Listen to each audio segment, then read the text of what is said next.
Bonjour. Comme je vous l'avais expliqué, j'ai décidé de varier les thèmes de mes tutos pour essayer de faire plaisir à tout le monde.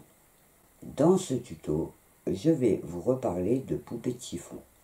Il existe déjà un tuto en 4 parties sur ma chaîne où je vous explique donc étape par étape comment réaliser une poupée de chiffon, on va dire de style traditionnel. Mais dans ce tuto, je veux vous faire découvrir un style très différent, connu sous le nom des Raggedy Ann. Pour bien faire les choses, il me semblait essentiel de commencer par vous faire découvrir son histoire. Alors ce tuto sera partagé en 3 parties. Dans cette première partie, je vais donc vous raconter son histoire et je finirai par vous présenter le patron, pour que dans une deuxième partie, vous puissiez réaliser votre propre poupée. Enfin, dans une troisième partie, je vous expliquerai comment faire vos patrons pour pouvoir réaliser une jolie tenue et même plein d'habits pour votre jolie poupée.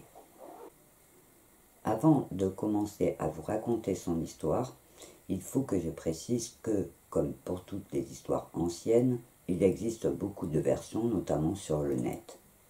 J'ai donc décidé de vous faire un petit résumé de cette histoire, à savoir que ma version n'aura évidemment aucune valeur historique.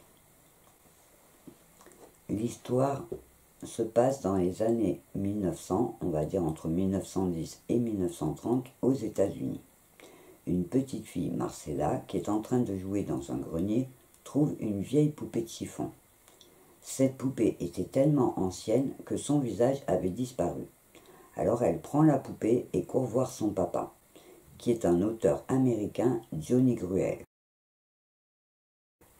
Lui, il est occupé à travailler, il écrit des livres pour enfants.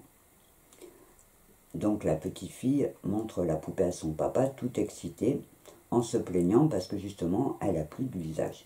Le papa, très occupé, prend la poupée, prend ses feutres de dessin et lui redessine à la va-vite un visage en faisant donc un triangle pour le nez, 2 ronds noirs pour faire les yeux et un grand trait pour la bouche.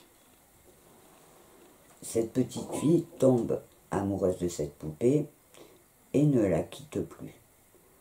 En voyant sa fille jouer avec cette poupée, le papa a eu l'idée d'écrire une série d'ouvrages sur Raggedy Ann et publie un livre en 1918, Raggedy Ann Story, qui sera vendu avec une vraie poupée de chiffon. La légende raconte ensuite, et là ça devient triste, que la petite fille est décédée à l'âge de 13 ans des suites d'une vaccination infectée.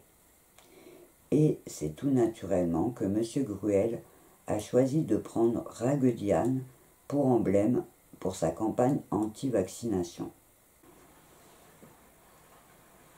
C'est vrai que la fin de l'histoire est triste, mais je la trouve très touchante. C'est vrai aussi que ces poupées, les Raggedy, ne sont pas très connues en France, mais aux États-Unis, les enfants les adorent depuis plus d'1 siècle. Alors, il existe aujourd'hui des artistes américaines qui revisitent le style Raggedy de très belle façon. J'ai changé de poupée pour reprendre celle qui correspond le mieux au style Raggedy d'origine, c'est-à-dire la poupée de chiffon donc avec le visage triangle pour le nez, les ronds pour les yeux et la bouche, et les cheveux rouges. Alors, je sais que c'est un style très particulier qui ne plaira pas à tout le monde, mais j'avais très envie de vous les faire découvrir. Je suis sûr qu'elles vont en charmer plus d'une.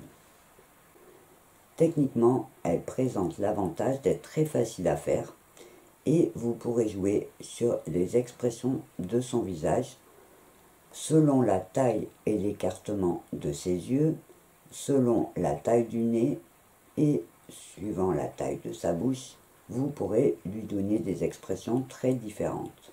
Dans cette première partie, j'ai aussi prévu de vous présenter son patron que j'ai mis à votre disposition, comme tous mes patrons, gratuitement sur mon site crazybynat.com dans la rubrique patron de mes tutos YouTube.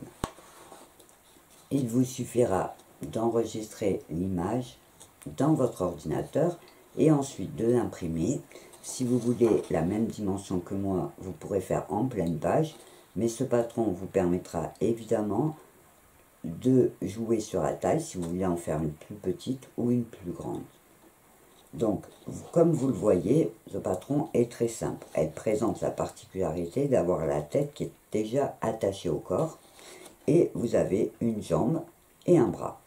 C'est de forme très simple et tout ce qui va faire son charme, ça va être vraiment la forme que vous allez donner et l'expression au visage. Quel que soit le style de poupée de chiffon qu'on décide de réaliser, à quelques détails près, c'est toujours le même principe. On va découper les pièces de notre patron, les poser sur le tissu, découper notre tissu, coudre les pièces et les monter. Voilà, cette première partie est terminée. Je vous rappelle que si vous avez des questions, une partie commentaire sous cette vidéo peut vous permettre de les poser et je me ferai un plaisir de vous y répondre.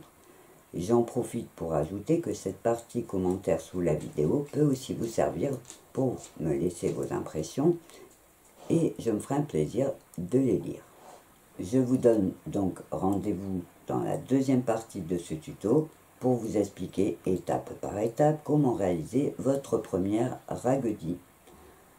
En attendant de vous retrouver, je vous dis au revoir et à bientôt.